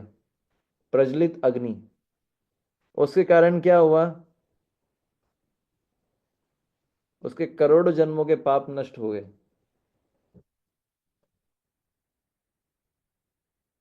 है ना। तो ये जो है अजामिल का उदाहरण है। अजामिल की चेतना शुद्ध हो गई, और जो है उसको बड़ा पश्चाताप होने लगा मैंने क्या किया, और फिर उसने तीव्र भक्ति किया और वैकुंठ को प्राप्त किया। अब इस अग्नि के बारे में एक विशेषता है, जो अभी बड़ा इंटरेस्टिंग पॉइंट है। ये जो अग्नि है, कौन से, ज्ञान रूपी अग्नि। ये अग्नि जो है सब चीजों को नहीं जलाती। आपने ऐसी अग्नि देखी सेलेक्टिव अग्नि, जो एक चीज को जलाए दूसरे को ना जलाए? इस संसार में ऐसी अग्नि देखी है जो एक पर्टिकुलर चीज को जलाए दूसरे को ना जलाए? सेलेक्टिव अग्नि। कितना अच्छा हो अगर सेलेक्टिव अग्नि आ जाए, हम बोले इसको जला, मतलब सेलेक्ट कर पाए इसको जलाए, इसको जलाना इसको नहीं जलाना। ऐसी अग्नि देखी है आपने? ये ज्ञान की अग्नि सेलेक्टिव अग्नि है। ठीक है। अगर सामान्य अग्नि है तो उसमें खतरा ये रहता है कि जो भी इस अग्नि के संपर्क में आएगा उसको जला डालेगी वो अग्नि। वो ये नहीं देखेगी कि भैया इसको नहीं जलाना चाहिए। जो भी आएगा सामान्य अग्नि उसको जला देती है, पर ज्ञान की अग्नि ऐसी नहीं है। हम्म। ज्ञान की अग्नि केवल हमारे उन कर्मों को जलाती है जो इस संसार के अंदर हमें शुभ अशुभ के बंधन में बांधते हैं।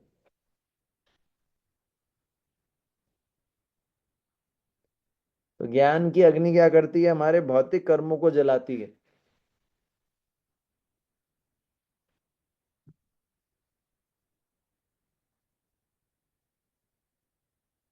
समझ में आया? एक और ऐसी अग्नि है जो सेलेक्टिव अग्नि है, जो इस संसार में है, जो हमारे जो जो जिसको हम जानते हैं।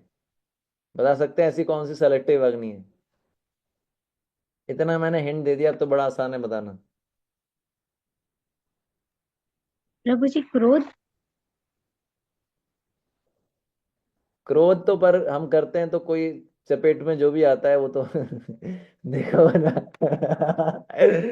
जो भी हमारे हाथ में कुछ भी हो, जो भी उस रेंज में आ गया, चाहे दोषी हो चाहे निर्दोष हो, अगर हमारे हाथ में कुछ दे दिया जाए। ये तो आपको अच्छा एक्सपीरियंस होगा ना। किचन में बड़े बड़े बर्तन होते हैं, जब कभी क्रोध आता है तो जो उस रेंज में आ जाए, और सेलेक्टिव थोड़ी है, वो तो जो आ जाए बस वही गया, फिर तो वो तो काम से। ऐसी अग्नि जो सेलेक्टिव अग्नि है, कोई आइडिया?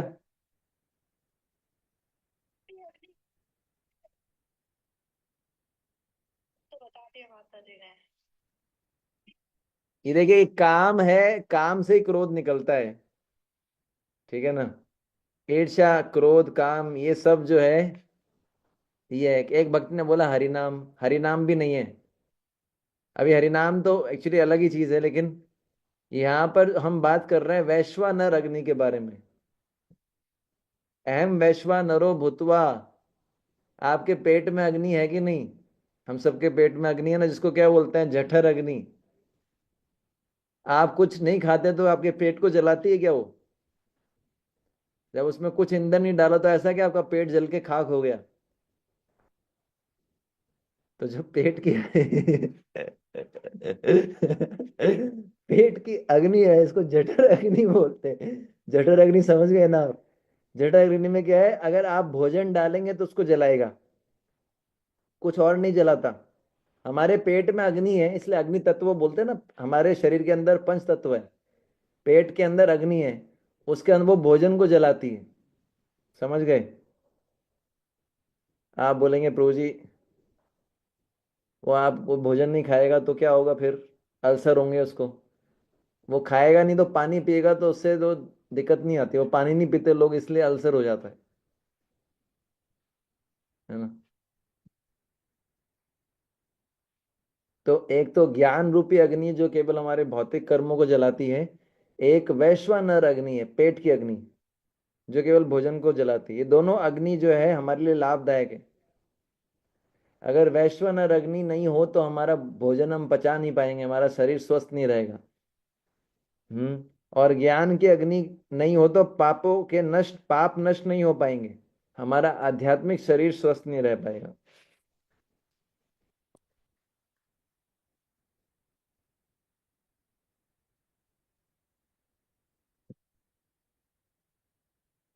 तो ये दोनों प्रकार की अग्नियों की आवश्यकता है, ज्ञान रूपी अग्नि और वैश्वानर अग्नि। तो ये सेलेक्टिव अग्नियां हैं।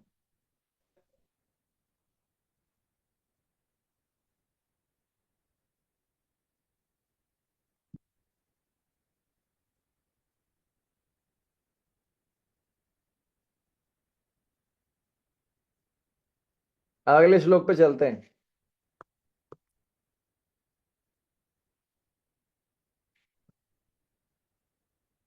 ठीक है ना।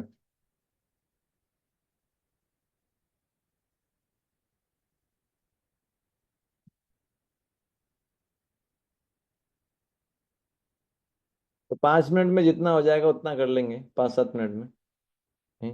ना ही ज्ञाने न सदृशम न हि ज्ञानेन न हि सदृशं ज्ञानेन सदृशं पवित्रमिह विद्यते पवित्रमिह पवित्रं विद्यते तत्स्वयं योग संसिद्ध तत्स्वयं तत्स्वयं योगसंसिद्धः योगसंसिद्धः काले नात्मनि विन्दति। कालेनात्मनि कालेनात्मनि विन्दति। विन्दति। इसका अर्थ इस प्रकार है, इस संसार में दिव्य ज्ञान के समान कुछ भी उदात्त तथा शुद्ध नहीं है। ऐसा ज्ञान समस्त योग का परिपक्व फल है। जो व्यक्ति भक्ति में सिद्ध हो जाता है वह यथा संभव नहीं, वह यथा समय अपने अंतर में इस ज्ञान का आस्वादन करता है। तो भगवान इस श्लोक में दिव्य ज्ञान को शुद्ध जो है बहुत बता रहे हैं। दिव्य ज्ञान क्या है? दिव्य ज्ञान से शुद्ध कुछ भी नहीं है। तो पवित्रता की दृष्टि से भगवान इस श्लोक में क्या कर रहे हैं? ज्ञान के महात्म्य का वर्णन कर रहे हैं पवित्रता की दृष्टि से। पिछले श्लोक में भगवान ने ज्ञान की तुलना अग्नि से की थी और पाप की तुलना ईंधन से की थी, और बताया था कि जिस प्रकार प्रज्वलित अग्नि जो होती है वो क्या करती है? ईंधन को जला देती है ना। फ्यूल फ्यूल जो भी होता है उसको जला देती है। ईंधन जो है वो जलकर भस्म हो जाता है। उसी प्रकार से ज्ञान रूपी अग्नि से क्या होता है? हमारे जो सारे पाप हैं, चाहे वो संचित हो चाहे क्रियमाण हो, वो सब जल जाते हैं। प्रभु जी, उदात्त क्या होता है? हम्म उदात्त का अर्थ जो मुझे लगता है इसका शुद्धता से कुछ रिलेटेड होना चाहिए। 1 मिनट, क्योंकि मेरा हिंदी उतना अच्छा नहीं है। इसको इंग्लिश में मैं पढ़ के बताता हूँ तो उससे मेरे हिसाब से और क्लियर होगा। There is nothing so sublime. Sublime English actually English से आसानी से समझ में आता है मुझे। सबलाइम मतलब जो है एकदम फाइन बोल सकते हैं, बेस्ट, सार। तो यहाँ पर शुद्ध का तो प्योर अर्थ है, सबलाइम जो है उसको उदात्त बताया गया है।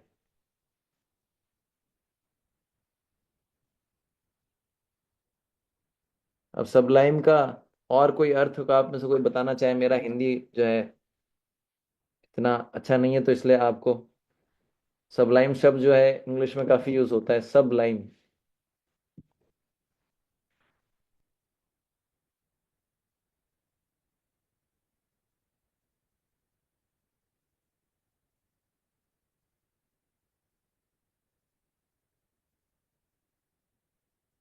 प्रभु जी उदात्त। एक्सीलेंट भी बोल सकते हैं इसको, हाँ सबसे श्रेष्ठ। हाँ, मतलब सबसे बेस्ट बोल सकते हैं या सार बोल सकते हैं।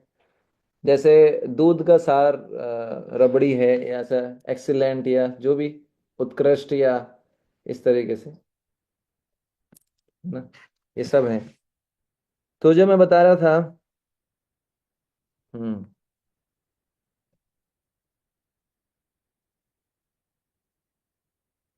जैसे कुछ ऐसी वस्तुएं होती हैं जिनको अगर आग में जलाया जाए तो वो जलने के बाद एक विषैला धुआं उत्पन्न करती हैं।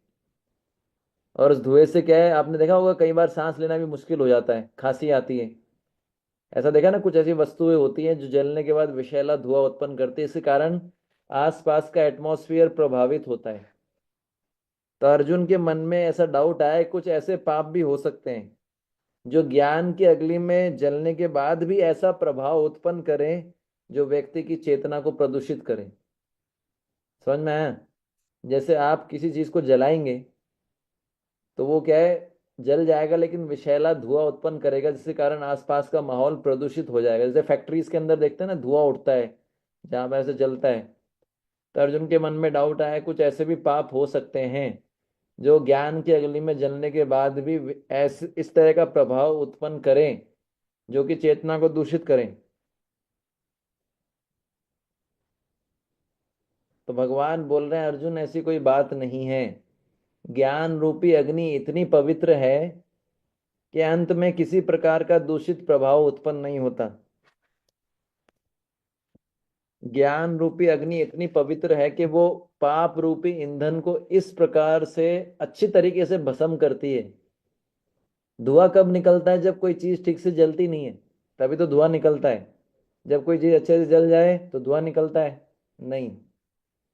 तो अगर ज्ञान रूपी अग्नि इतनी पवित्र है, इतने अच्छे प्रकार से जलाती है कि कुछ शेष बचता ही नहीं है, तो इसलिए तुमको घबराने की जरूरत नहीं है अर्जुन।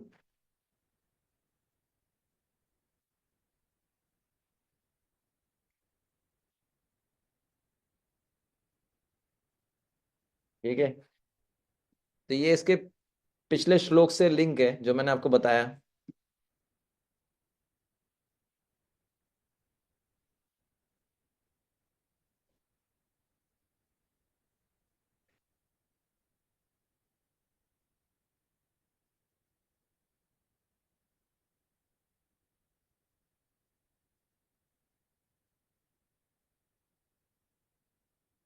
एकदम एकदम कहते हैं ना, एकदम लंबी लंबी सांसें ली जा रही है। क्लास खत्म, 9 बज चुका है।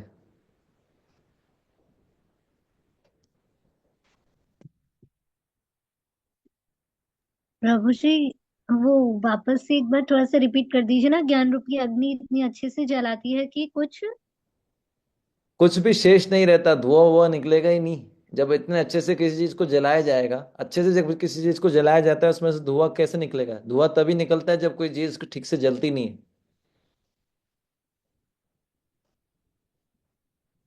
तो एक अवार्ड तो मुझे दिलाई दीजिएगा अब इस्कॉन जयपुर से, और कुछ मिले ना मिले। ये वाला कैटेगरी का अवार्ड कोई लेना भी नहीं चाहता, तो मुझे तो मिल ही जाएगा, इसमें मुझे लगता नहीं कोई दिक्कत आएगा, है ना? कुछ अवार्ड हम शुरू करेंगे।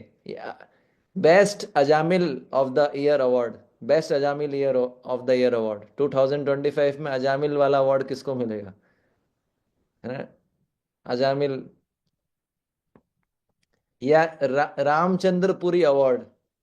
This year Ramachandrapuri award goes to his grace या हर ग्रेस, प्रभु जी और माता जी। ऐसे बोलते हैं ना वो।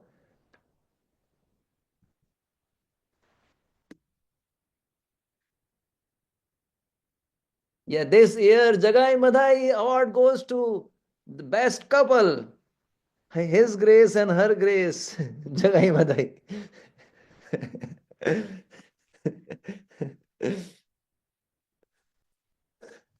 चलिए ठीक है। तो अब जो है वैसे मैं कोशिश करूंगा, अभी इस वीक का एक क्लास बच गया है, तो सैटरडे को हम कोशिश करेंगे उसको कवर करने का। और उसके बाद जो है मैं अभी 7 डेज के लिए मैं जा रहा हूँ पर्सनल रिट्रीट पे, पर्सनल नरिशमेंट के लिए। तो हो चांसेस कम रहेगा कि मैं क्लास ले पाऊंगा। 23 से 2 मार्च, सेकेंड को क्लास होगा, थर्ड से क्लास होगा। प्रभु जी एक रिक्वेस्ट है, अगर सैटरडे को भी यही नॉर्मल टाइम रखें जो अपना है क्लास का। सैटरडे को तो यही रहेगा शाम को, सैटरडे को क्लास का टाइम यही रहेगा। ठीक है? प्रभु जी। बाकी 23 से जो वीक शुरू होगा, 24 से, तो मैं थोड़ा बाहर रहूंगा, तो वहाँ नेटवर्क भी नहीं आता, मुश्किल होगा उस समय क्लास, मे बी 7-8 डेज के लिए, 6-7 डेज के लिए। तब तक आप रिवाइज कर सकते हैं। अगर मुझे लगेगा तो मैं ध्रुव परीक्षित प्रभु जी को बता दूंगा कि प्रभु जी क्लास हो सकता है, क्योंकि वहां पर नेटवर्क भी कम आता है। तो होगा तो वही अपना पैटर्न वही रहेगा, मंडे मंडे से थर्सडे वाला 7:30 to 9। नहीं तो फिर सेकंड से शुरू करेंगे दोबारा, सेकंड को शायद संडे है मेरे हिसाब से, जो भी। फिर उसके बाद जैसा चलेगा, ऐसे स्पीड तो हमारा बहुत ही स्लो है, लेकिन ठीक है, जैसा भी कुछ तो लाभ मिले, मतलब कुछ तो संतुष्टि मिले। कोर्स कंप्लीट हो ना हो वो अलग चीज़ है, पर समझ में आए, कुछ तो मिलना चाहिए। तो 2 तारीख को संडे है, तो 3 तारीख से फिर हमारा क्लास होगा, 3rd of March। फिर 3rd से आई थिंक 10 या मतलब गौर पूर्णिमा 11-12 तक होगा। फिर गौर पूर्णिमा है 4-5 दिन उसमें। उसके बाद फिर से, फिर देखो जब तक चलता है।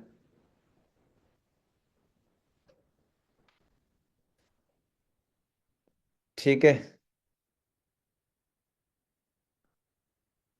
ठीक है। तो आप मुझे नॉमिनेट करेंगे ना best demotivational speaker of the year award के लिए, नहीं सेंचुरी के लिए। पहले से मैच फिक्सिंग कर रहा हूँ आपके साथ में। You are teaching very well, प्रभु जी।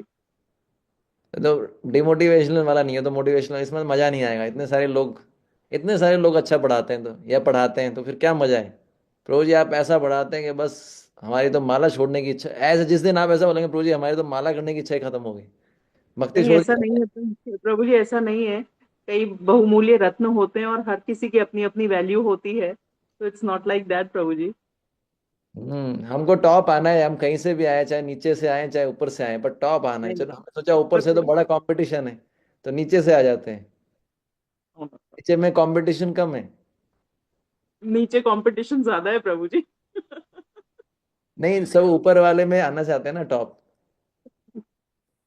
प्रभु जी आपकी वो बात तो मैं अपने बच्चों को भी बताती हूँ कि ना प्रभु जी हमको बोलते हैं कि यहाँ नहीं करोगे तो यमराज जी से भक्ति शास्त्री क्लास लेनी पड़ेगी। तो मैं बच्चों को बोलती हूँ कि माला नहीं करोगे तो यमराज जी के सामने जा करके करनी पड़ेगी, तो बच्चे करते हैं। तो ये क्या एक बात। तरीके से अच्छा ही है। चलिए जैसा भी है। ठीक है, बहुत बहुत धन्यवाद। वांछा कल्पतरुभ्यश्च कृपा सिंधुभ्येव च पतितानां पावनेभ्यो वैष्णवेभ्यो नमो नमः।